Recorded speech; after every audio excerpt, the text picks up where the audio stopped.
Bismillahirrahmanirrahim. Assalamualaikum warahmatullahi wabarakatuh. Alhamdulillahirabbil alamin wassalatu wassalamu ala asrofil anbiya'i wal mursalin sayyidina wa maulana Muhammadin wa ala alihi wa sahbihi ajma'in, amma ba'd. Perkenalkan, nama saya Muhammad Kamalul Yakin dengan NIM 2002-107. Saya berasal dari kelas 3 in 1 6 Hulu Tengah. Pada kesempatan kali ini saya akan mereview sebuah jurnal yang berstandar internasional dengan judul Information System Inventory of Goods in the Warehouse Activity Transmission. Oke. Jurnal yang saya review bentuknya seperti yang di samping kiri layar Anda yang lihat ini, dengan penulis Khaidir Zulkhaida, Yunan Hendrianto, dan Hasan Jainuddin. Tahun terbitnya jurnal ini pada tanggal 1 April 2021. Publishernya adalah IJSACS atau yang disingkat dengan International Journal Software Engineering and Computer Science. Permasalahan yang diangkat pada jurnal ini adalah satu, bagaimana cara mengatasi pengolahan data yang sering terjadi keterlambatan atau kelalaian. Kedua, bagaimana cara mengatasi pengecekan stok barang yang masih dilakukan secara manual. Jadi di sini permasalahan yang diangkat dalam jurnal ini, bagaimana kita mengatasi orang yang mengecek barang tapi dengan cara masih manual.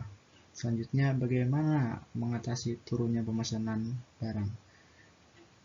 Selanjutnya, pembahasan pada jurnal ini. Pertama, jurnal ini membahas tentang sebuah sistem informasi yang menangani sebuah permasalahan di bidang persediaan barang atau stok barang yang bermasalah di dalam penginputan barang, kesalahan pengolahan data, dan penjualan yang menurun. Kedua, dalam jurnal ini membahas bagaimana cara mengatasi sebuah permasalahan yang ada dalam sebuah perusahaan dengan memanfaatkan sebuah sistem informasi atau dengan memanfaatkan sebuah program yang ada pada komputer. Selanjutnya, teori yang diangkat pada jurnal ini adalah tentang sebuah pengembangan sistem informasi yang menggunakan sebuah bahasa pemrograman Visual Basic Need atau VBNet yang lebih sering kita kenal. Dalam jurnal ini hanya membahas pada bagian persediaan barang, dikarenakan banyaknya masalah yang sering terjadi pada bidang penyediaan barang, seperti tidak tahunya stok barang yang ada atau yang tersedia karena harus melakukan pengecekan barang satu persatu atau dengan cara manual.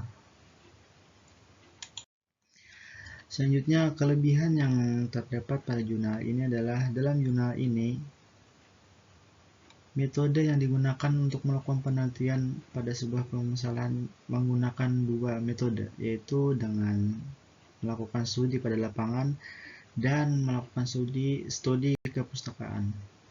Kedua, dengan adanya jurnal ini dapat mengetahui stok barang yang tersedia dan barang apa saja yang kosong. Jadi kelebihan yang didapatkan dalam pembuatan jurnal ini adalah kita dapat mengetahui stok barang yang tersedia dalam sebuah perusahaan. Ketiga, pembahasan yang ada pada jurnal ini cukup rapi dan terperinci, seperti apa masalah yang mengakibatkan dibuatnya sebuah sistem informasi penyediaan barang ini. Oke. Selanjutnya kita berada kepada kekurangan yang saya temukan dalam jurnal ini adalah tidak adanya use case diagram dan tidak adanya kerangka pemikiran. Selanjutnya, kesimpulan pada jurnal ini adalah satu, sistem informasi persediaan barang adalah sistem yang membahas tentang bagian persediaan, khususnya laporan persediaan barang, laporan barang masuk, laporan pembelian barang, laporan retur barang, dan laporan pengirim barang. Kedua, sistem informasi ini dibuat untuk menyelesaikan permasalahan pada bagian inventory. Jadi khusus di bagian inventory atau penyediaan barang.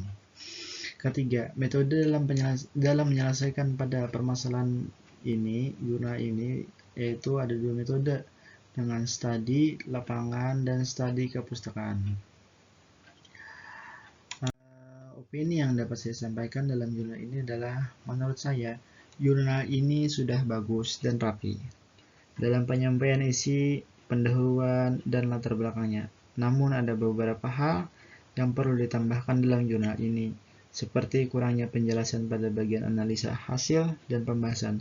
Di sana belum dijelaskan bagaimana kerangka pemikiran penulis dalam membuat sebuah sistem. Selebihnya dalam jurnal ini sudah bagus, seperti memberikan gambaran aplikasi yang sudah selesai dalam pembuatan dan ditampilkannya hasil percobaan dalam pengetesan aplikasi ini. Mungkin itu saja yang dapat saya review dalam jurnal internasional kali ini.